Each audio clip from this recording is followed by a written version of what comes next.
What's happening, everybody? Justin, Bridgewater's Finest on YouTube, Blockbuster_guy on Twitter, and it is finally time. Our long nightmare is finally over. Yes, ladies and gentlemen, it is time for Mock Draft 2.0. I've been promising it for, we want to say 2 months, maybe? So we're going to get right into this thing. And for the first time ever, a Bridgewater's Finest mock draft that is not one round, but two.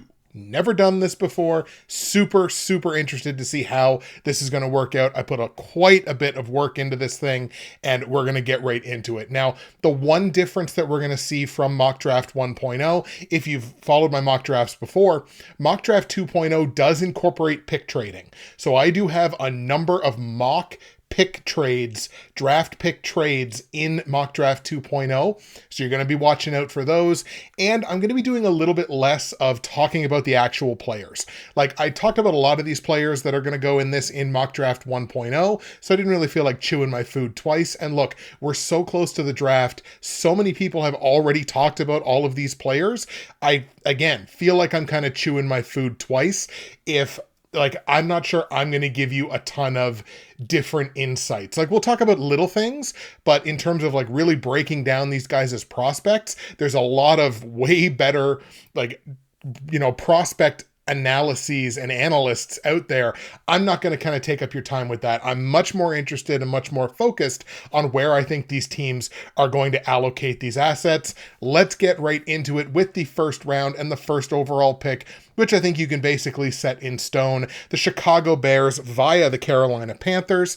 Obviously, their needs here, they're going to be looking at, probably the number one prospect in the draft, which is at quarterback. They could go wide receiver, could go edge rusher, anybody on the D-line, really, maybe on the offensive line. But look, this is the 101. We all know what this is going to be. It's quarterback Caleb Williams from USC. As soon as they made that decision with Justin Fields, we all knew this was going to be a quarterback. And prospect fatigue aside, Caleb Williams, I think, is probably the best quarterback prospect anyway. Whether he'll be the best overall pro, great question. And I understand too, it's kind of a letdown. I know I'm Mr. Trade the first overall pick guy. And normally I would say that because normally the teams that have the first overall pick are bad. I don't think the Chicago Bears are a bad team. I think they're a team on the rise. So, look, go with the guy that's going to be your next franchise quarterback. Caleb Williams from USC, number one to the Chicago Bears. Caleb 6'1", 220. He goes to Chicago. The number 2 overall pick belongs to the Washington Commanders. They are similarly looking at the quarterback position here. I think they have needs across the offensive line. They could potentially go tackle, maybe corner. Corner's definitely a need for them. Wide receiver, I would say, would be a secondary need. But look, it's quarterback time for these guys as well in Washington. And there's been a lot of conversation. Obviously, there's drama even around the camp of Jaden Daniels versus Drake May versus JJ McCarthy, who's really come on in people's minds. I still think Drake May is the second best quarterback prospect in this draft. So I'm going to have the Washington Commanders take Drake May, second overall, 6'4", 230 pounds from the University of North Carolina. Again, I think he's the second best quarterback prospect in this draft. I think he fits what Washington is trying to do as an offense better. So let's go Drake May from North Carolina at number 2. The number 3 overall pick belongs to the New England Patriots, and another team that I think a lot of people who are mock drafting and thinking about this draft are looking at what might New England do at number 3? They need a quarterback. Obviously, they need a quarterback. They don't have a quarterback in the room that they can really look at and go, this is the guy. And I think Jaden Daniels is going to wind up fitting that. I'm certain, taking calls on this number 3 overall pick, but when you're in position for one of those top 2 or 3 guys who I think are objectively a tier up from the rest of the quarterbacks in the class, I don't think New England has a good reason to trade away this pick. Yes, they have needs at wide receiver. They have needs at tackle, especially on the O-line. They have a need at edge rush, but I think Jaden Daniels, 6'3", 205 from LSU, is going to go number 3 overall to the Patriots, and I think they're building a brand new type of offense there in New England. The number 4 overall pick, and where a lot of mock drafts start to get interesting, belongs to the Arizona Cardinals. Now, are there quarterback needy teams that might be looking to move into this spot? 100%. There definitely are. However, Marvin Harrison Jr. is on the board. And that is Arizona's biggest with a bullet area of need. They don't need a quarterback. They paid Kyler Murray. They're sticking with Kyler Murray. Yes, they need edge rush. They need basically help across their D-line. They need a corner. They need help, especially on the interior of their offensive line. They're not going to get that at 4th overall. They're not going to spend that asset for that at 4th overall. Sort of the same with New England. Will they field calls from people calling on quarterbacks? Absolutely they will, but I don't think you can offer them a package big enough to let them walk away from the generational wide receiver talent that is in this class. So Marvin Harrison Jr. from Ohio State, 6'4", 205, a big body receiver, and I think he's going to be incredible. I think he's going to be fantastic at the NFL level. I think the Arizona Cardinals are going to be more than happy to get him at 4th overall. Remember back to Mock Draft 1.0, I took him number 1. Another spot where the draft could get interesting, the 5th overall pick belonging to the Los Angeles Chargers. Now, if you remember back from Mock Draft 1.0, this is where I had them take tight end Brock Bowers from Georgia, because that was, from a fantasy football perspective and from an offensive perspective, that's a hand in a custom-made glove. Man, would he be incredible catching passes from Justin Herbert. I don't think that's the direction they're going to go anymore. Look, with the coach that they just hired, with the offensive coordinator that they have, with the GM who also, I believe, just came from the same place as their new offensive coordinator, Baltimore, which is run the football, and a coach that's in that mindset too of win in the trenches and run the ball. I just don't see them taking that level of an offensive weapon. They have a big need at wide receiver. They definitely do. They lost Keenan Allen. They lost Mike Williams. So everybody's like, well, of course they're going to take Malik Neighbors. Like, Marvin Harrison's going to be gone. They're definitely going to take Malik Neighbors. It's like, no, I don't think they're going to. I don't think you've watched a minute of Harbaugh football if you think they're going to take a wide receiver here. It doesn't make sense to me. I think the Los Angeles Chargers are going to go ahead and grab the best offensive lineman in this draft class, which is Joe Alt, offensive tackle from Notre Dame. 6'7", 320, a massive body, a prototypical left or right tackle in the NFL. At the combine, he was top 5 in the 3-cone drill. He was top 10 in the 10-yard split and the shuttle, which means big acceleration, big agility. This is a guy that is going to thrive at the NFL level. I know one particular Tennessee Titans insider, who shall remain Keith Bailey, is very upset that I'm going to have Joe Alt going off the board, but he's the best offensive lineman in the whole class, and I think that's exactly what the Chargers are trying to build. Look, they signed Gus Edwards. They just signed J.K. Dobbins a day or two ago. While I was away on vacation, they signed J.K. Dobbins. This is going to be a run-the-ball first football team. They have to build the offensive line in order for that to happen. So Chargers take Joe Alt at number 5 overall. Now we get to the number 6 overall pick, which belongs to the New York Giants, except it doesn't. Ding, ding, ding. We have our first mock trade to announce of Mock Draft 2.0, and the New York Giants are going to find a business partner here in the Minnesota Vikings. Yes, the New York Giants are going to trade the number 6 overall pick, as well as a 2nd round pick in 2025. So, number 6 overall pick, a 2nd rounder next year to the Minnesota Vikings for both of Minnesota's 1st round picks. Those are picks number 11 and number 23. They're also going to bring back a 5th rounder next year as kind of a sweetener, I guess, in that deal. So, Giants move number 6 and a 2nd rounder to Minnesota for number 11, number 23, and a 5th rounder next year, which means the Minnesota Vikings are now on the clock at 6 overall, and you know exactly what's about to happen here. The Minnesota Vikings, despite needs at wide receiver, edge rusher, cornerback, the interior of the offensive line, they are making this move to go get J.J. McCarthy, quarterback from Michigan. 6'3", 195 pounds, just coming off of a national championship. He moved up in my positional rankings from number 6 to number 4 since we did Mock Draft 1.0. I think the conversation around McCarthy is real. It doesn't feel like hyperbole to me. I think the Vikings are going to jump up and get their guy at quarterback, the guy of the future. He doesn't have to necessarily start this year. I think you probably want him to, but I don't think he necessarily has to. But the answer at quarterback is not in that room. So Minnesota is going to go ahead and find that answer in JJ McCarthy from Michigan. So Vikings trade up to 6 and draft JJ. The number 7 overall pick belongs to the Tennessee Titans. I think you probably know where I'm going with this one. I think their biggest area of need on the offensive line, definitely at tackle as a preference there, I would think. They could go wide receiver. They could get anybody in the secondary, maybe an edge rusher.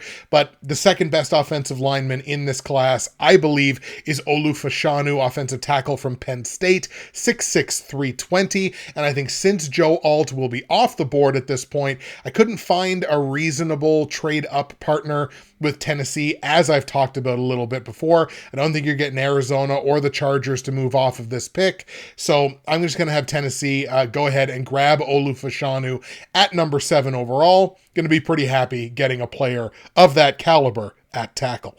Number 8 overall pick belongs to the Atlanta Falcons, and there's going to be no change here in my perspective on what the Atlanta Falcons are going to do from Mock Draft 1.0 to now. I think their biggest need is along the line, the defensive line. Certainly at edge rush, I think would be the priority there. They could go wide receiver if they wanted to, give Kirko Chains another weapon. They have a need at corner and maybe at offensive tackle as well, but I would look at both of those as kind of secondary needs. I think Dallas Turner, edge rusher from Alabama, fits Atlanta like a hand in a custom-made glove. 6'4", 240 is Dallas Turner, so you might look at him as slightly undersized at edge rush. But look, top 5 40, top 5 10-yard split, top 5 vert, top 5 broad jump at the combine. He went to the combine and showed up and showed out, and he proved he is the best D-line prospect in this entire draft class. Dallas Turner goes to the Atlanta Falcons at number 8. Exciting times in Atlanta. The number 9 overall pick belongs to the Chicago Bears, this being their natural pick, where, of course, the number 1 overall comes from the Carolina Panthers.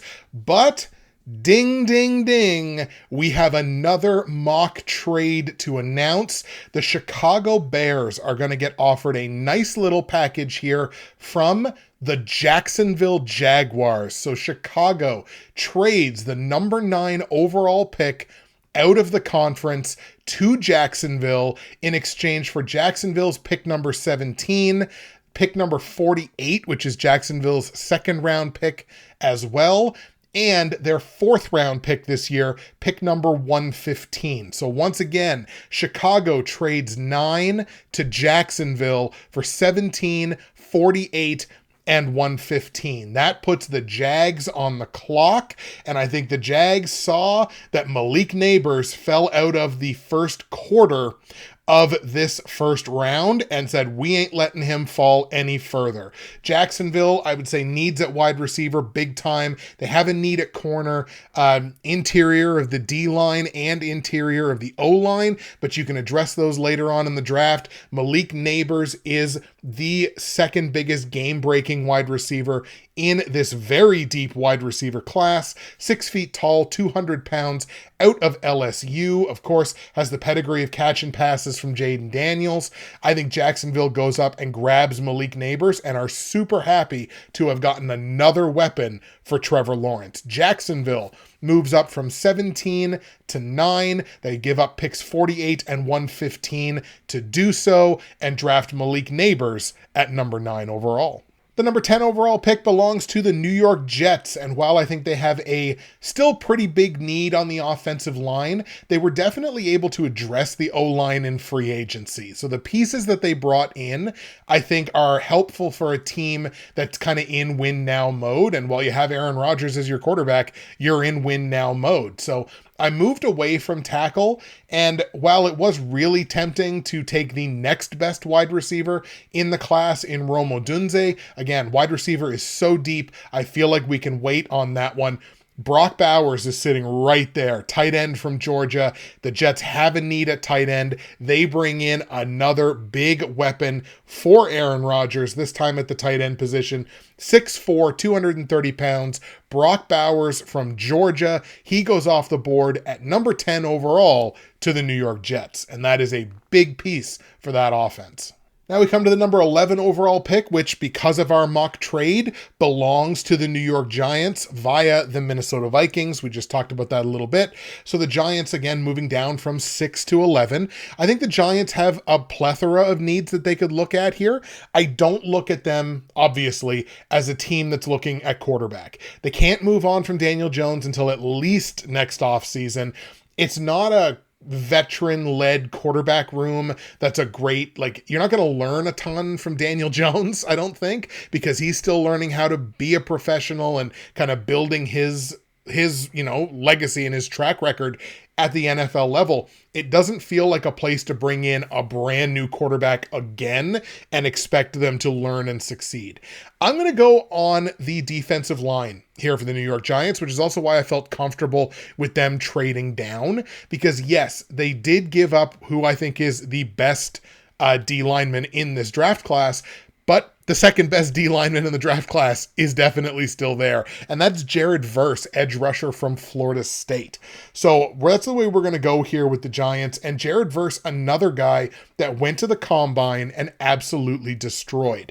Verse, 6'4", 260 out of Florida State, top 5 broad jump, top 10 in the 40 and the 3-cone and the shuttle. So he went to the combine, had a very good performance. I do believe he was outperformed by Dallas Turner, and I think the numbers bear that out. But Jared Verse is still an excellent, excellent edge rush prospect here.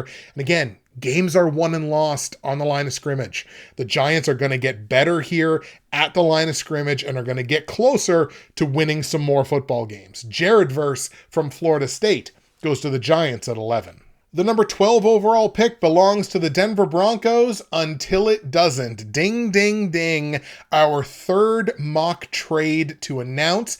The Denver Broncos trading out of the number 12 overall pick with the Cincinnati Bengals. Cincinnati is going to send pick number 18 as well as pick number 80, which is a third-round pick, and a third-round pick next year. So once again, 18, 80, and a 2025 third-round pick to the Denver Broncos to trade up from 18 to 12. So Denver to 18, Cincinnati up to 12, which puts the Bengals on the clock. I think their biggest areas of need, they definitely need a tackle, just generalized sort of help along the offensive line, and basically generalized help along the defensive line as well. But where I'm going to have them go here is wide receiver, because Rome Odunze has fallen down this draft board and gotten to 12. He ain't going to get much further than 12. I think he's objectively in that top tier, that next highest tier of wide receivers in this class. And I think the writing is on the wall here for Cincinnati that T. Higgins is not going to be a Cincinnati Bengal long-term. He's playing on the franchise tag this year. I just don't think that's going to be a long-term marriage. So you bring in a guy like Rome Odunze, 6'3", 215, had a top 5 shuttle at the combine, was top 10 in the 10-yard split and the 3-cone. So he had a solid combine. Again, objectively, probably the number 3 wide receiver prospect in this draft. Was not going to fall to them at 18. So boom, they trade up, they give up some assets, but they get that deal done. And Rome Odunze from Washington becomes a Cincinnati Bengal at number 12 overall. The number 13 overall pick belongs to the Las Vegas Raiders until it doesn't. Ding, ding, ding. The bells are going off all over the place. We have another trade to announce. The Las Vegas Raiders trading out of pick number 13. And this is a little fugazi in my brain. This is one of those, I think a phone call gets made that, hey, we're going to take the guy that you want, unless you want him more, a real draft day moment, right? A real Kevin Costner draft day moment. Hey, I got the pick. I'm going to take the guy that I think you want. And if you want this guy, make me an offer. I kind of feel like that's one of these things that's going to happen with this pick. The Las Vegas Raiders trade the 13th overall pick as well as a 5th round pick next year to the Indianapolis Colts. The Indianapolis Colts trade up from 15. They send the Raiders the 82nd overall pick, which is a 3rd round pick this year. So 15 and 82 to the Raiders in exchange for pick number 13 and a 5th round pick next year.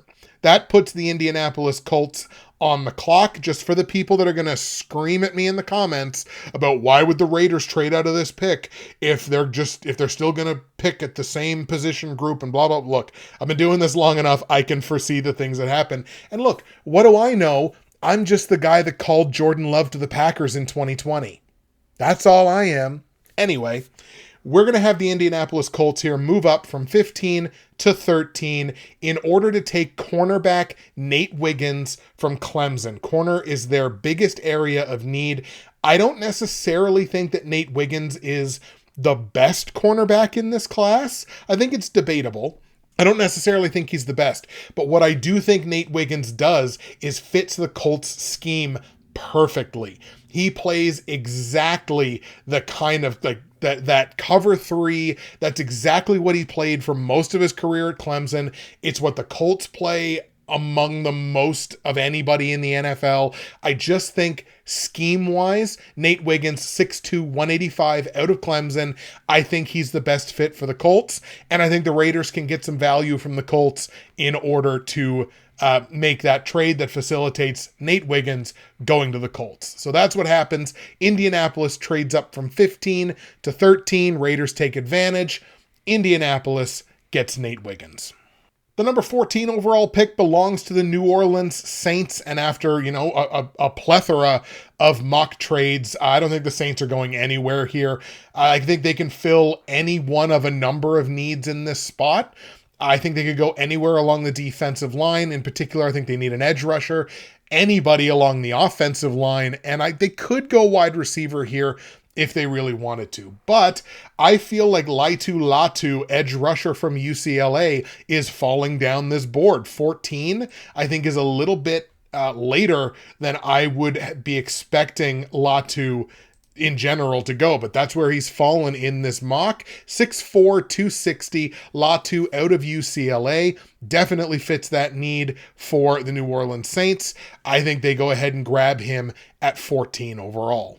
So the 15th overall pick now belongs to the Las Vegas Raiders by virtue of our mock trade earlier with the Colts. I think the Raiders' biggest areas of need, they could go quarterback if they really wanted to. I don't feel like this is a spot for them to do so. I think they do like what they have in Aiden O'Connell. Maybe not totally convinced by it, but I think they like it enough that they wouldn't spend a first-round pick at that position. They could go with anybody on the O-line, in particular a tackle. There's a number of good tackles still remaining in this draft class, but I'm going to have them go corner. And once again, people are going to scream and be like, but you traded with a team that wanted a corner. And it's like, yes, once again, I don't think the Raiders want Nate Wiggins.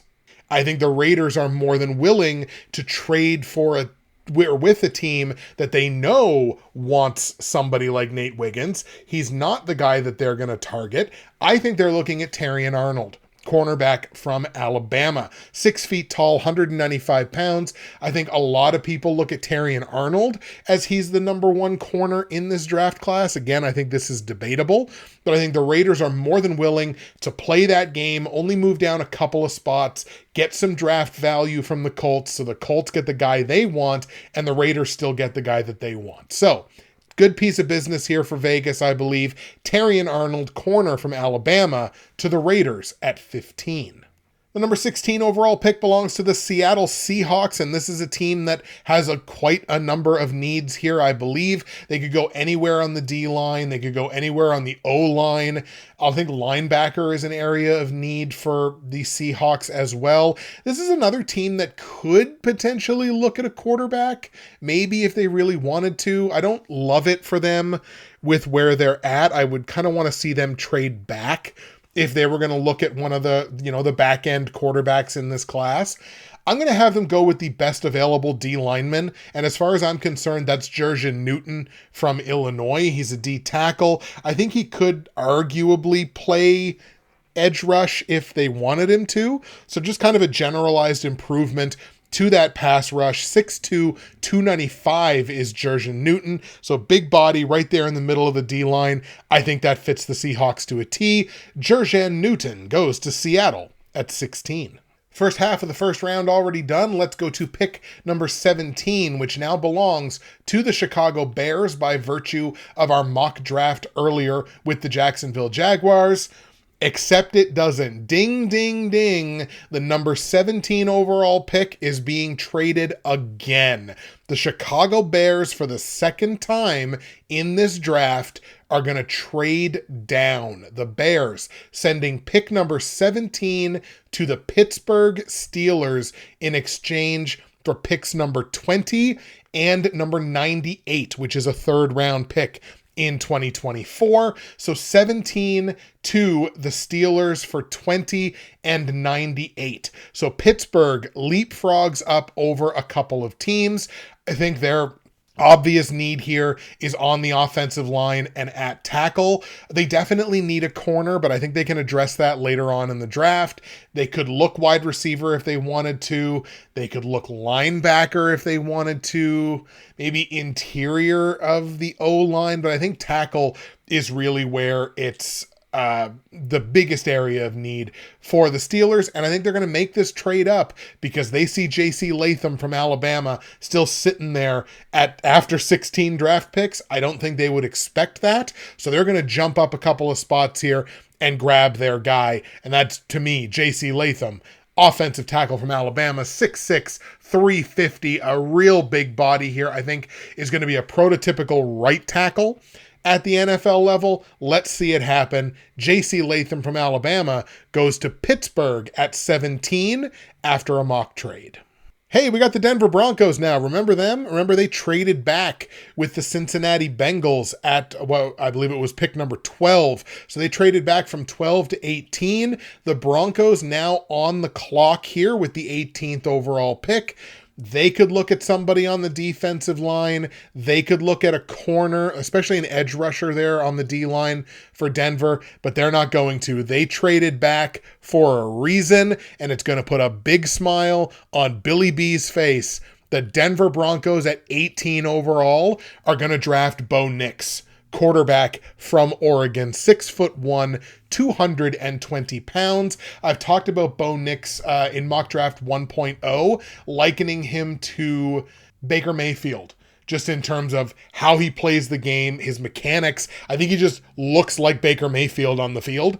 And I think a trade back for Denver to bring in some assets and still get the potential quarterback of the future. I love that move for the Denver Broncos. Let's have them grab Bo Nix here from Oregon. Once again, 6'1", 220 to the Denver Broncos at number 18 overall. Pick number 19 belongs to the Los Angeles Rams. Another myriad of ways they could go in this first round. They could go corner. They could go an O-lineman, particularly a tackle. They could go D-lineman, particularly an edge rusher. And I think the best offensive tackle prospect left in this draft is Talise Fuaga from Oregon State. So I think that's the way we're going to have the Rams go here, just sort of a generalized best player available. He definitely fills a need for them. And look, Kyron Williams was a revelation last year. Let's make his job a little easier and grab a big body tackle, 6'5", 330 pounds, Talise Fuaga to the Rams at 19. At the 20th overall pick, we come to the Chicago Bears after their 2 trades down. And no, I don't have them trading down for a third time. I know there's somebody out there that I just got with that. There definitely is at least one person that was just like, oh my God, he's going to have them trade down again. No, I'm not. It's okay. So it may feel like ages ago, but hey, remember when they just drafted Caleb Williams? So they've got their quarterback of the future. Now it's pieces around him. They could go wide receiver here. They could go edge rusher, but I do feel like, again, 2 deep draft classes at those positions. They're going to be able to address those later on in the draft. I do have the Bears taking the best available offensive lineman. And once again, You're going to scream at me because you're going to be like, Justin, you just had them trade down 3 spots, and 2 of those 3 spots, offensive linemen went. And I'm going to say, yes, but look at the assets they brought back to do that.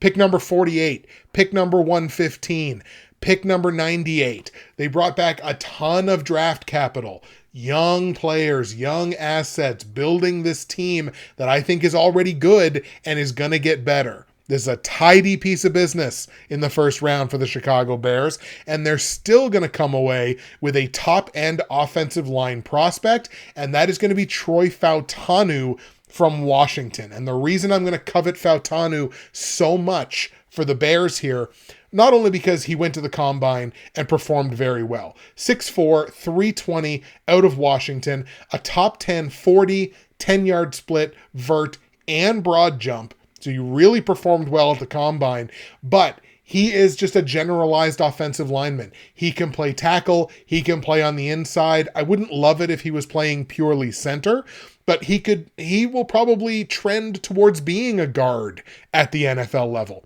I think that's very good and good for Chicago to just have that kind of generalized guy that they can put almost anywhere on the offensive line. That makes their offense more dangerous. So Troy Fautanu from Washington, number 20 overall, going to the Chicago Bears. Here, I'll spoil a second or two of the anime here. There's not going to be any more mock trades for a little bit. All right. The 21st overall pick belongs to the Miami Dolphins, and I think they have a very specific area that they're going to be looking at here with this pick. They could go somewhere on the inside of the O-line, but they did just see Troy Fautanu get taken right in front of them. Anywhere on the D-line, Chop Robinson is still sitting there. That's definitely a possibility. But I think this Dolphins team, more than almost anything else, really needs to improve in their secondary. The depth was tested last year. There were moments that they looked awful. So I think the secondary is really where we're going to go here. And my personal pick, if I had to say who I think the best corner in this draft class is, I think it's this guy that's going to go number 21 to Miami, and it's Cooper DeJean from Iowa. I genuinely think Cooper DeJean might be the best DB in this whole draft class. 6'1", 205 out of Iowa. I really like Cooper's game. I think he's a really diverse corner. He's definitely got the size to match up with most NFL receivers. I really like what he projects towards being for this Miami Dolphins team. Let's have Miami take Cooper DeJean 21st overall. The 22nd overall pick belongs to the Philadelphia Eagles, and I made people mad in Mock Draft 1.0 because I had them take a wide receiver. So I'm not going to do that this time. I actually don't really see wide receiver as being an area of need for them, especially after they just re-signed Devonta Smith. They just re-signed him long-term. So we're going to go in a different direction here for the Eagles. They're going to be a little off-put by the fact that the team right in front of them took from this same position group.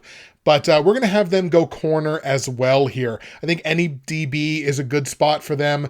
They definitely need a tackle. They definitely need help in the front seven, whether that's on the D-line or at linebacker. But let's go ahead in the secondary here, and we're going to go ahead and grab Kool-Aid McKinstry for the Eagles from Alabama, 6'1", 195. And you see this guy on the field, and this guy screams field general. This is a guy that can just take control of the whole defense. You see him, the defense, you almost see it flowing through Kool-Aid McKinstry. It's kind of a cool thing to, if you really sit down and really watch it close. I think he is an Eagle through and through. I think he's going to be a great fit in Philadelphia, and the Eagles take him 22nd overall. 23rd overall pick belongs to the New York Giants by virtue of our mock trade earlier with the Minnesota Vikings. So the Giants now on the clock. We've had them address their edge rush need at number 11 by taking Jared Verse, this being their second pick now in the first round. Let's grab a wide receiver. Let's get a weapon for the Giants because they're definitely a team that needs weapons. They definitely need weapons. And again, I was okay not taking Rome Odunze at number 11 just because I wanted them to go edge and then wide receiver. I feel like there's more depth at wide receiver, then there is an edge. If you would have taken Rome Odunze there for the Giants, I don't think they're quite as good on paper as they are by going edge rusher first, if that makes sense. So we're definitely going wide receiver here. I kind of telegraphed that a little bit. But let's go ahead and have the Giants grab Brian Thomas Jr. here, wide receiver from LSU, 6'4", 205, and even at 6'4", put up a top 5 40 and a top 5 10-yard split. Wild acceleration, great top end speed, and size. I think Brian Thomas Jr. has the potential to be that game-breaking weapon for the New York Giants on the offensive side. Brian Thomas Jr. goes to the Giants at 23rd. 24th overall pick belongs to the Dallas Cowboys. A lot of needs here for Dallas. Could definitely see them go tackle. Could definitely see them go corner. Wide receiver would be an option here for sure. The interior of the offensive line, so really they could go anywhere on the O-line if they wanted to. I think they definitely have a need at running back, but I think they can certainly address that later. I don't think there's a first-round running back prospect in this class. I'm going to have them go tackle here because there is still one tackle who I think is a consensus first-round pick that's still on the board, and that's Amarius Mims from Georgia. So Mims, 6'7", 330 pounds, a massive body on that O-line, prototypical left tackle. I don't think Dak Prescott will ever have to worry ever again by putting this massive mammoth of a human being at left tackle. Amarius Mims from Georgia goes to Dallas at number 24. The 25th overall pick belongs to my Green Bay Packers, and I did think very briefly about having another mock trade between Green Bay and New York, just for New York to be able to kind of stick it to Dallas, because I feel like the Packers are looking at the same position group that the Cowboys were. I think they're definitely looking on the O-line, certainly at offensive tackle. They've parted ways with David Bakhtiari. They need the next guy there at left tackle for them. But by doing that, I think the Giants would have risked Dallas then saying, okay, screw you, we're going to take Brian Thomas, and then, they're no further ahead. So I couldn't make that work out in my mind. In saying that, I mean, look, the Packers could go corner here, maybe safety, maybe running, like they have a running back need, I think. But again, I don't think there's a first-round running back in this class.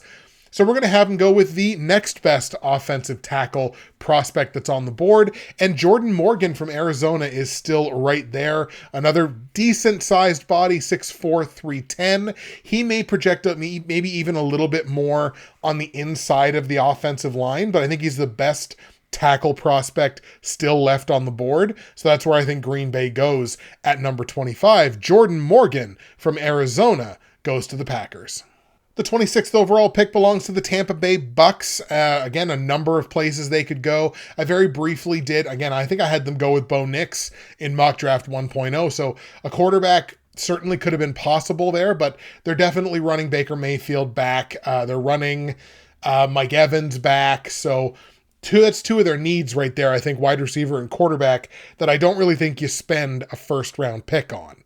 So in saying that, let's have them spend the first-round pick on their other biggest area of need, which I believe is on the defensive line, specifically at edge rush. And Chop Robinson, another guy that I think is a consensus first-round pick. I think everybody looks at him as being a first-round pick. Demayoun Chop Robinson from Penn State, edge rusher, who went to the combine and balled out. 6'3", 250, top 5 40, top 5 10-yard split, top 5 broad jump, and top 5 shuttle. So he showed, dude's got explosiveness, got great top end speed. He's going to be a dangerous edge rusher in this league for years to come. Chop Robinson from Penn State goes to Tampa Bay at 26.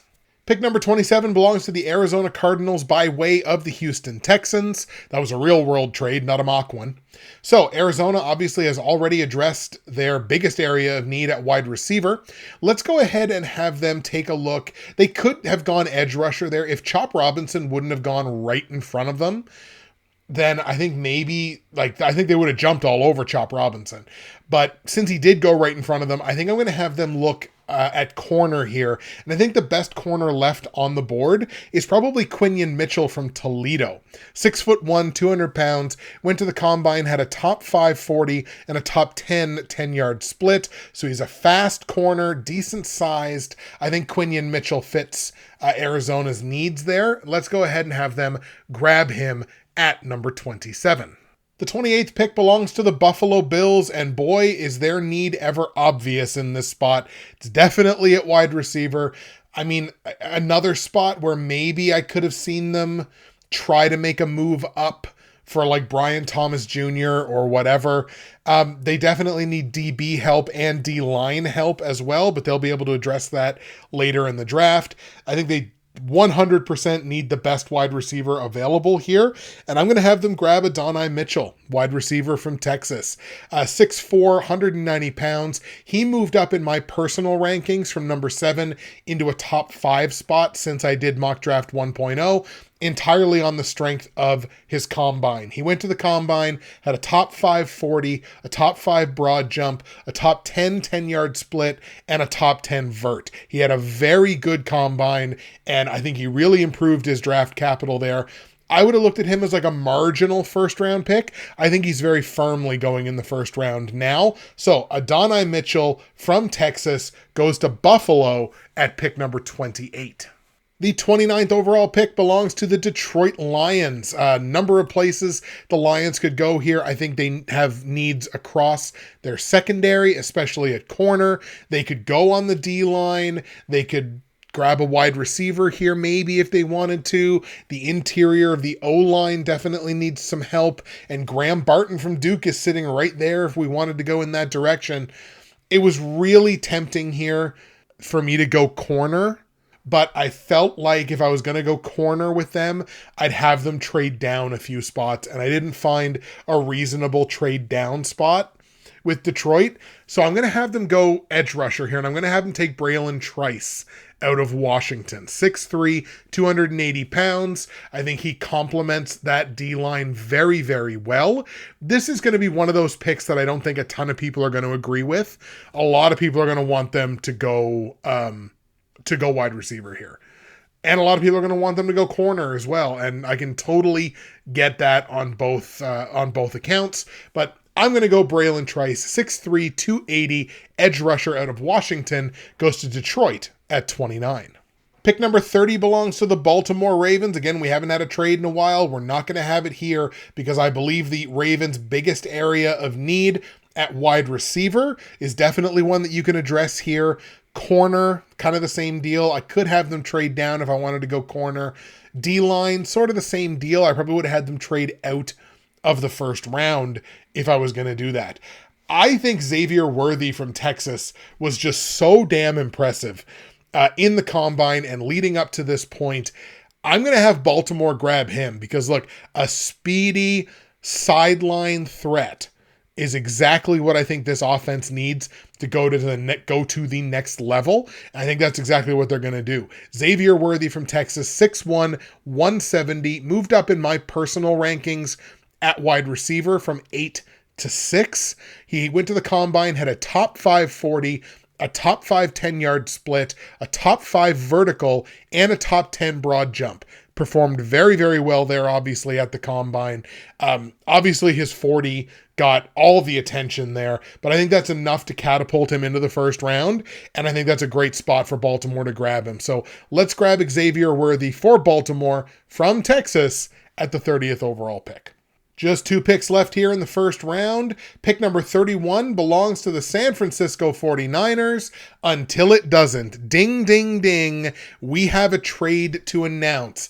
The San Francisco 49ers are going to trade down 2 spots, just 2, and they're going to trade down with the Carolina Panthers. Carolina sending picks number 33 and 141 to San Francisco to move up to pick number 31. And people are going to be like, oh my God, just a 5th round pick to go from a 2nd to a 1st? It's like, no, it's to go from pick 33 to 31. Is that a 2nd to a 1st? Sure it is, but it's only 2 spots. So you get caught up in, oh, this is a 1st round pick. This is a 2nd round pick. On draft day, all that matters is the number. That's literally all that matters. So Carolina trading up 2 spots from 33 to 31, only at the cost of a 5th round pick this year. I think San Francisco is more than happy to bring in a little extra draft capital in order for Carolina to make this move. So this is the Panthers' first draft pick of this draft. Their needs definitely at wide receiver, definitely at edge rush. They could probably even look at bringing in a tight end if they were in position to. Like, if they had still had the first overall pick, what a great option to trade down to somewhere in the back half of the top 10 and draft Brock Bowers.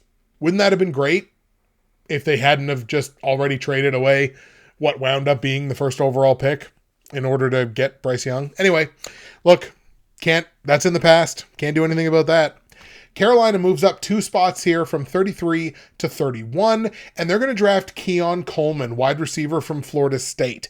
Now, he's a guy, big body, 6'4", 215, one of the biggest body wide receivers in this class, but he's moved down in my personal rankings from number 4 at wide receiver all the way down to number 7, and it's not necessarily anything that he did wrong.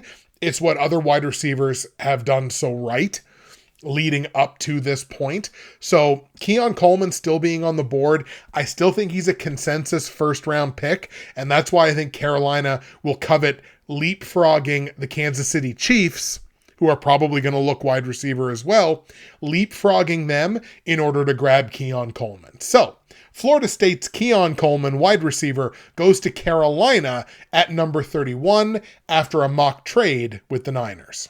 And the last pick of the first round, pick number 32, belonging to the Kansas City Chiefs. So look, they just had the last consensus first round wide receiver go in front of them, but they do have other areas of need that they can address. So they could use anybody along the defensive line, maybe less prioritizing D tackle since they threw the bag at Chris Jones, which is good. They definitely need wide receiver, but deep class, we talked about that. And they definitely need a tackle.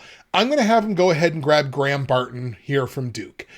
Big body, 6'5", 310, maybe a little undersized in the weight department, but I think he's a guy that will absolutely settle into being an interior O-lineman at the NFL level. So they need tackle a little bit more, and I think Graham Barton can play some tackle. But I think where he's going to play his best is on the interior of the O-line. And when you got Patrick Mahomes as your quarterback, you always need O-line help. So they could have traded back maybe, but I still like them grabbing Graham Barton here from Duke as the last pick in the first round. That all sets up our second round worth of picks. So look, we've had 2 mock trades that have impacted the picks that are available here in the second round. We have the Niners-Panthers trade, which included pick number 33, which is what we're going to lead off with. And we had that Bears-Jaguars trade that includes pick number 48. So just keep that in mind if you're looking at the draft board. We've already changed it. The Panthers are no longer in 33. That's the Niners. And the Jags are no longer in 48. That's the Bears. I'm going to take a short recording break here to refill my water. It'll be like nothing ever happened for you listeners at home, and we'll be right back with our mock draft second round. Through the magic of editing, ladies and gentlemen, we are back, and it is time for round number 2. We're going to kick things off with the San Francisco 49ers at pick number 33, of course, by virtue of the trade we just talked about with the Panthers. I think the Niners could go in a number of different directions here. They could go anybody on the O-line. I think they definitely need a corner. They might want to think about going wide receiver if there's any teeth to this whole Brandon Ayuk situation. But I think O-line is probably where my focus is going to be here for the Niners. And I'm going to have them grab O-tackle Tyler Guyton from Oklahoma. I think they're in a situation where they could look and go okay, Carolina's calling us because they want a wide receiver. So if we only go back 2 spots, even if Kansas City takes an O-lineman, we have a couple of guys that we like. So we can move back 2 spots and get some capital, and it doesn't really matter. So I think that's exactly what happens here. Tyler Guyton from Oklahoma, still available here. 6'7", 330, more of a pure offensive tackle. So we're going to go ahead and have San Francisco grab Tyler Guyton from Oklahoma at number 33. The 34th overall pick belongs to the New England Patriots until it doesn't. Ding, ding, ding. We have a trade to announce. The New England Patriots are going to trade down with the Los Angeles Chargers.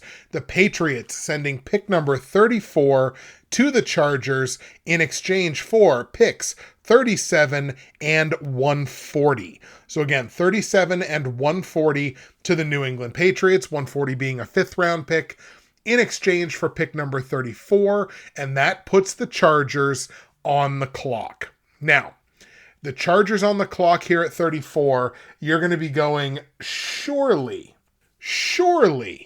they must be going wide receiver here. And yeah, we'll have them go wide receiver. Calm down.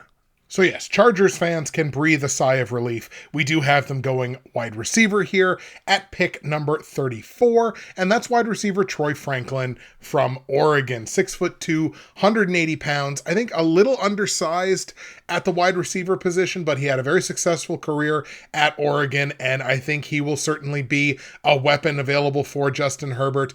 Troy Franklin going to the Chargers at 34. The 35th overall pick belongs to the Arizona Cardinals. We've already had them address the wide receiver and corner positions in the first round. Now it's time to look on the defensive line. Once again, it's where games are won and lost, ladies and gentlemen. And Byron Murphy II, a big body defensive tackle, right smack dab in the middle of the D-line, is sitting right there. I could have had them go edge rusher, and maybe that might be a little bit of a higher priority for them. But with Byron Murphy falling this far down the draft board, I couldn't let him go any further. Byron Murphy II from Texas, defensive tackle, goes to Arizona at number 35. 6'1", 310. The number 36 overall pick belongs to the Washington Commanders, and we've already had them address quarterback in the first round. So now that we've had them address the guy throwing the ball, let's have them take somebody on the defensive side that prevents the ball from being thrown on them. We are going to lean at the cornerback position here, and we're going to go Kamari Lassiter, cornerback from Georgia. Had a pretty impressive combine, 6 feet tall, 180 pounds, so a little bit undersized maybe, but super agile. Top 5 in the 3-cone and in the shuttle drills. I think Kamari Lassiter is going to make a good pro at the NFL level from Georgia, and he goes to Washington at pick number 36. Now we do have the Patriots come up for their second round pick here, now at pick number 37 after that mock trade. And we've already had them take their quarterback of the future in the first round. I think we're going to grab somebody here on the defensive line. They could go wide receiver if they wanted to, I suppose. They could have been in position to do that. Tackle, I think, is a position of need, but don't necessarily think you're going to get the best value at this spot. I'm going to have the Patriots grab edge rusher Chris Braswell from Alabama. Braswell, 6'3", 255 pounds. Definitely a talented edge rusher there for Alabama. And I'm going to have the Patriots grab him after trading down and getting an asset in the process. Braswell goes to New England at 37. The 38th overall pick belongs to the Tennessee Titans after taking Olu Fashanu in the first round. So they definitely have the tackle position covered there. I'm going to have them go safety. I think they could go any defensive back in this spot, maybe an edge rusher, but I think they're going to get the most value here out of the safety position. And I'm going to have them prioritize Tyler Nubbin from Minnesota, 6'2", 210 pounds. I'm probably pronouncing his last name wrong, but how can you stop yourself from calling a guy Nubbin? Tyler Nubbin, safety from Minnesota, goes to Tennessee at number 38. The 39th overall pick belongs to the Carolina Panthers by virtue of a trade with the New York Giants until it doesn't. Ding, ding, ding, ding. We have a trade to announce. The Carolina Panthers trading down, sending pick number 39 as well as a 6th round pick next year to the Philadelphia Eagles. Philadelphia trading picks 50, 120, which is a 4th round pick, and a 3rd round pick next year. So 50, 120, and a 3rd rounder in 2025 to Carolina in order to get picks 39 and a 6th rounder from next year. That has Philly jumping up 11 spots in this mock draft from 50 to 39. Eagles are now back on the clock, and that is after, of course, taking Kool-Aid McKinstry at corner in the first round. I'm now going to have the Eagles stay in the secondary and address the other side of it, which is the safety position. Seeing Tyler Nubin go to Tennessee sets the alarm bells off. The next best safety in this class is Cameron Kinchens from Miami of Florida. I think he's probably the only other safety maybe in this class that you can feel super, super comfortable drafting in the first 2 rounds. So let's grab Kinchens for Philadelphia at 39 after a mock trade with the Panthers. The reason I prioritize Nubin, by the way, over Kinchens just a little bit smaller. He's 5'11", he's 205, so only 5 pounds difference, but 3 inches definitely makes a difference in the secondary. So I prioritize Nubin over Cameron Kinchens, but I still think Kinchens is definitely a second-round prospect, a borderline first maybe, and I have the Eagles trading up to grab him at 39.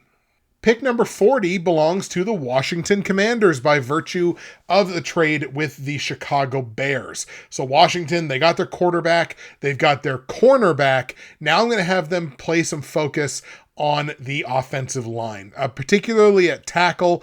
And I just think the next best tackle prospect in this draft is kind of where their eyes are going to look here. To me, that's Kingsley Suamataia from BYU.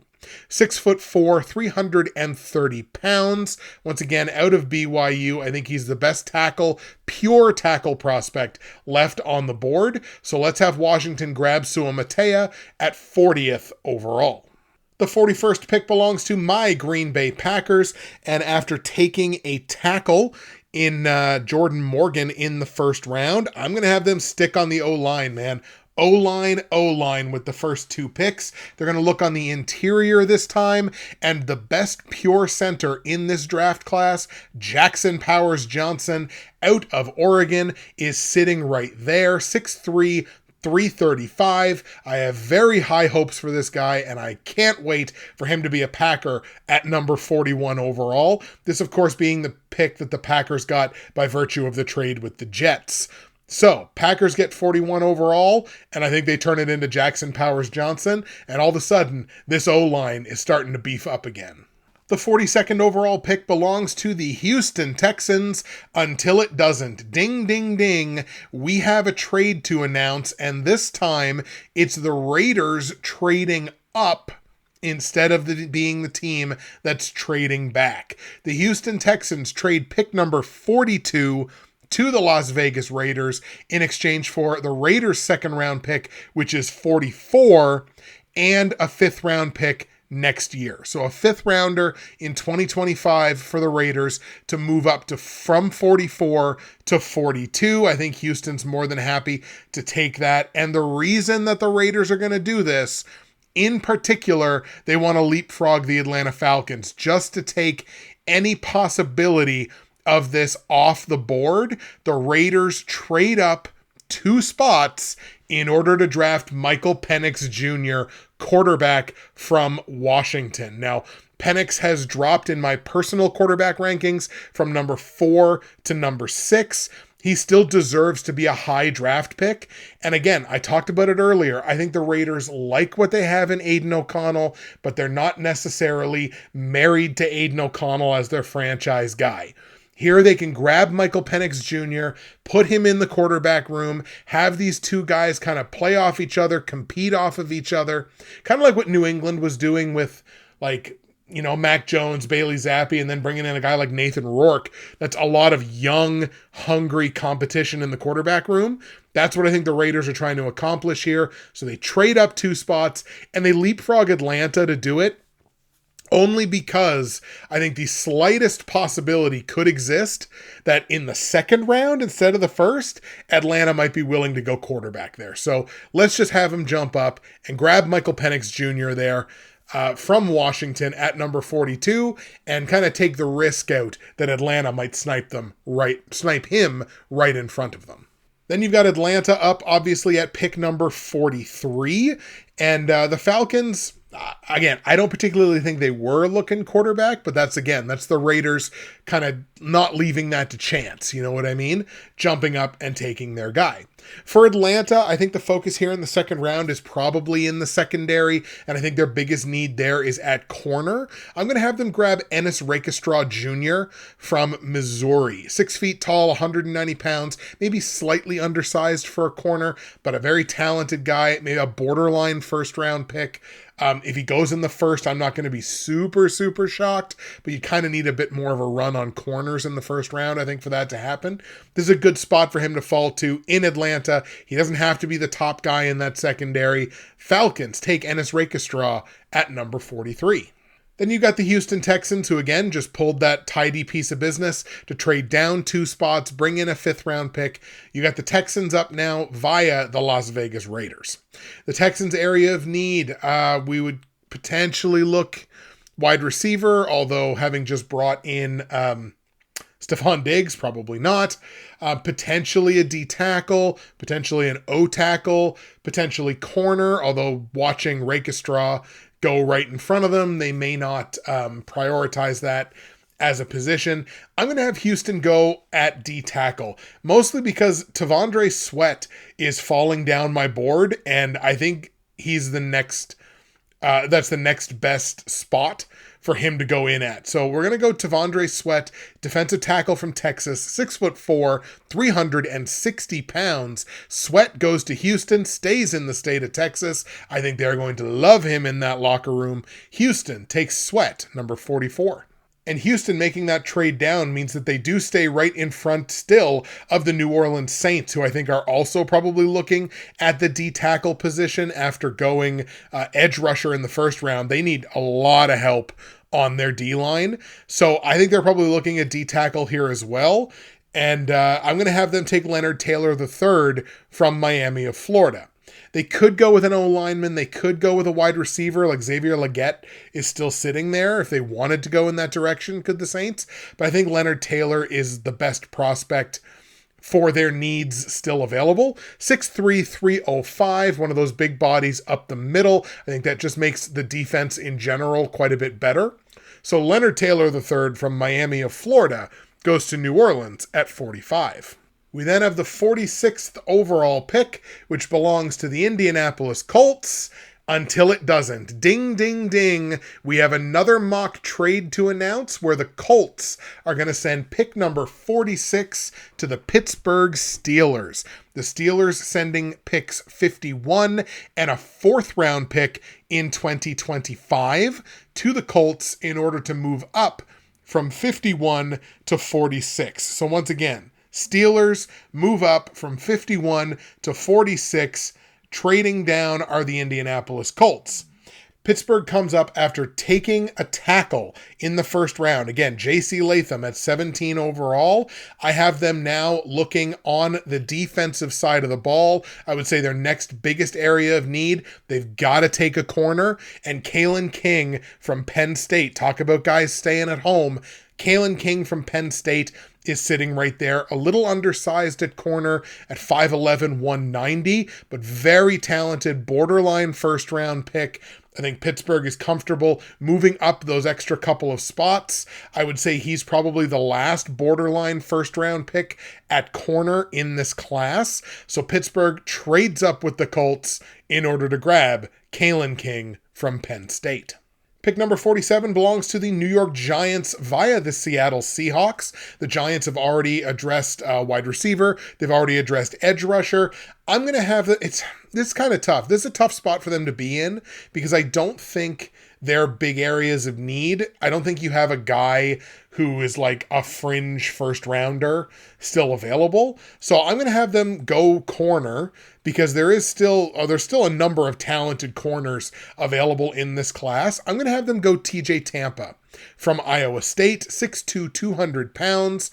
Not a guy that's going to sniff the first round as far as I'm concerned, but I think he's going to do well for the New York Giants. Definitely fills a need for them. A decent sized body in the secondary. TJ Tampa from Iowa State at corner goes to the Giants at pick number 47. So the number 48 overall pick now belongs to the Chicago Bears by virtue of that mock trade with Jacksonville. And already in this draft, we've had them attack the O-line. We've had them attack the quarterback position, obviously. I think wide receiver becoming a secondary area of need with the moves that they've made in recent memory. But let's go ahead and have them grab a wide receiver here. And we're going to have them grab Xavier Legette. He's the best wide receiver left on the board as far as I'm concerned. So we're going to have him grab Xavier Legette, wide receiver from South Carolina. Big body, 6'3", 225. But then also had a top 10 40 and a top 10 vert. This guy is a weapon along the boundary. Maybe you could slot him in at a slot receiver, but I think he's going to do most of his damage along the boundary, and I think he's going to be big for the Bears. So Xavier Legette from South Carolina goes to Chicago at 48. Can you believe it, ladies and gentlemen? We're 3/4 of the way through this 2-round mock draft monstrosity. Let's get the last leg of this mock draft going with pick number 49, which belongs to the Cincinnati Bengals. Also, for the record, I will state that I believe there are only 2 players left in this whole draft class who I would look at as guys who are like fringe first round picks. Remember, we're in the middle of the second round. So if you are able to get a guy that's like a fringe first round pick in this spot, you've done a hell of a job. Both of those prospects are along the defensive line. That's what I'll say. The Cincinnati Bengals at pick number 49 could definitely go tackle here. Could kind of go anybody along the O-line. But they definitely have a need on the interior of the D-line, which fits into the fringe first-round talent that we still have on the board. I'm going to have the Cincinnati Bengals grab defensive tackle Chris Jenkins from Michigan. Big body again, 6'3", 305. He definitely fills an area of need for them, and I like him as a prospect slightly better than the other guy that we're about to talk about here in a couple of picks, even though the versatility of the other guy might ultimately make him a better NFLer. But as a prospect, I'm going to have them go defensive tackle Chris Jenkins from Michigan to the Bengals at 49 overall.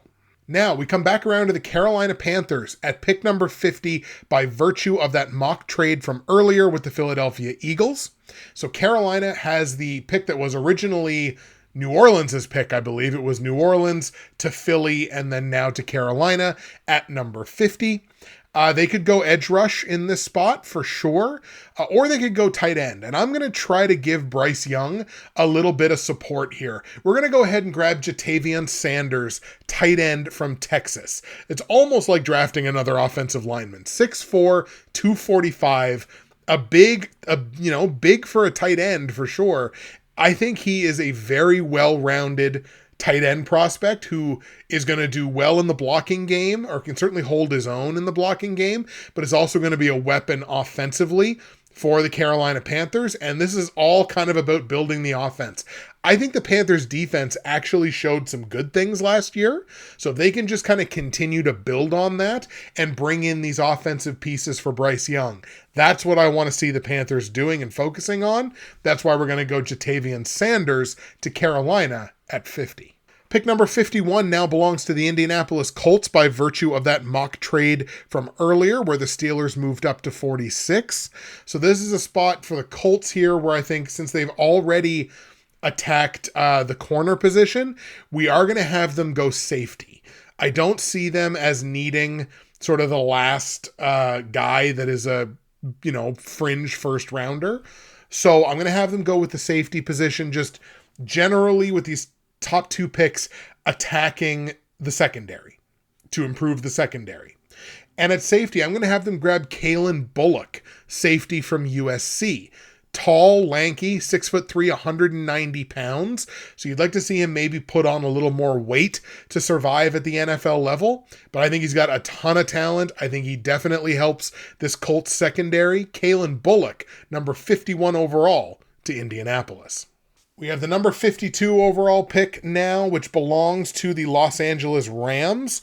And they are going to go ahead and grab that last guy that I talked about as potentially a fringe first-round pick. So the Rams went offensive line in the first round. We're having them go defensive line here in the second round. And it's D-tackle and edge rusher Darius Robinson from Missouri. 6'5", so tall for a D lineman, but only 285 pounds, so a little undersized at DT, but I love the versatility of being able to move him basically all around that D-line. You can sort of put him where you need him, and you're going to be able to generate results out of that. I love the versatility there for the Rams. At number 52, Darius Robinson, general D lineman from Missouri, goes to the Rams at 52. The 53rd overall pick belongs to the Philadelphia Eagles. So they have obviously approached the safety position in an earlier pick. They also went with cornerback in an earlier pick. And hey, why not just have them stick on the defensive side of the ball? This offense is really good. We're going to stay on the defensive side, and they are going to attack that front seven, which I talked about a little bit earlier. They're going to grab linebacker Edgerrin Cooper, 6'2", 225 pounds, out of Texas A&M. He showed a ton of speed at the combine with a top 5 40 and 10-yard split in his position group. I think Edgerrin Cooper is a weapon in that front seven. I think it definitely, just in general, Philadelphia in this draft, going to be attacking the defensive side of the ball in the secondary and now in the front seven with Edgerrin Cooper. I think he might be a little more suited to an outside linebacker, but I think you're going to be able to put him either outside or inside. He should have the speed to keep up with a number of receivers. So I like the versatility. I like that pick to the Eagles. Edgerrin Cooper to Philadelphia at 53. Pick number 54 belongs to the Cleveland Browns, their first draft pick in this draft. Except it doesn't. Ding, ding, ding. We have a trade to announce. Cleveland just trying to recoup some draft capital here because they have very little in this draft. So the Cleveland Browns are going to trade pick number 54 to the Houston Texans. Cleveland trading down from 54 to 59, and they are going to bring in 4th and 6th round picks next year in order to move down from 54 to 59. Is it a ton of return? No, it's not, but you kind of got them over the barrel. Everybody knows the situation that they're in. They want to bring in some draft capital. They're not going to get as much as maybe you normally would in this spot, but they're going to get a 4th and a 6th round pick from Houston in order to move down from 54 to 59. That puts the Houston Texans on the clock here at 54. They just went defensive tackle a little bit earlier in this round. And at 54, I'm going to have them go offensive tackle. Let's grab a little more protection there for CJ Stroud. And it's going to be offensive tackle Patrick Paul out of Houston. Now, Paul, one of the highest ranked prospects to not fit my criteria as a fringe first rounder. I think, you're going to get him somewhere around this spot, I believe. Very big body at the tackle position, 6'7", 315. Should be a prototypical, I would think, right tackle. Maybe he might slide over to the left on occasion. Maybe he might slide into the middle on occasion. But I think this guy's got right tackle written all over him. Again, speaking of guys staying at home, from the University of Houston, stays in Houston with the Texans at number 54. For anyone that's getting a little fatigued of the mock trades, don't worry, we've only got one more. Pick number 55 belongs to the Miami Dolphins, and I'm going to have them stay on the defensive side of the ball. If you remember from earlier, they did grab Cooper DeJean at corner at number 21. Now here at 55, I'm going to have them go with the frontal part of the defense, right along the defensive line, which again is a big area of need for them. I'm going to have them grab defensive tackle Rook or Horhoro out of Clemson. 6'4", 290 pounds, maybe a little undersized for a D tackle, but I think he's going to thrive with Miami's defensive scheme and the defensive front, the players that he's got around him. I think this is a good fit for him. So Rook or Horhoro from Clemson goes to the Miami Dolphins at pick number 55. We got the Cowboys up next at 56. They grabbed tackle Amarius Mims in the first round. I'm going to have them stay on the offensive side of the ball. There's a couple of wide receivers that have been kind of slipping down this board, and I don't necessarily know that any of them should be slipping into the third round. So expect some wide receivers are about to go off the board here. It's going to start with wide receiver Devontae Walker out of North Carolina. Dallas grabs him at 56 overall. Devontae Walker, 6'2", 200 pounds, a top 5 in the 40 and the broad jump, as well as a top 10 vertical. So just an all-around hashtag athlete is what this guy is. Devontae Walker, I think, will crack the Cowboys roster right out of camp. He might be their number 3 receiver I'd really have to look at the depth chart there to decide, but certainly does not have to feel pressure to be a super high-level contributor, but I think can do some damage in this offense. Devontae Walker to Dallas at 56. Pick number 57 belongs to the Tampa Bay Bucks. We had them go edge rusher earlier. The wide receiver train has officially begun. Let's have the Bucks grab wide receiver Ladd McConkey out of Georgia. McConkey's definitely getting some buzz. He's a bit undersized for my liking. He's only 5'11" and 185. Definitely a speed guy, a top 10 40 and top 10 10-yard split at the combine. So acceleration is there. He's got the top end speed. This is another weapon to bring in for Baker Mayfield and the Tampa Bay Bucks. I think this is a good use of this draft capital based on the position. Ladd McConkey from Georgia, wide receiver, goes to Tampa Bay at 57. Pick number 58 belongs to my Green Bay Packers, and after they have been attacking the offensive line, I'm going to have them stay on the offensive side of the ball. That defense took steps forward, and really, I think their biggest areas of need are like corner and safety, and they can continue to address those things later on in the draft.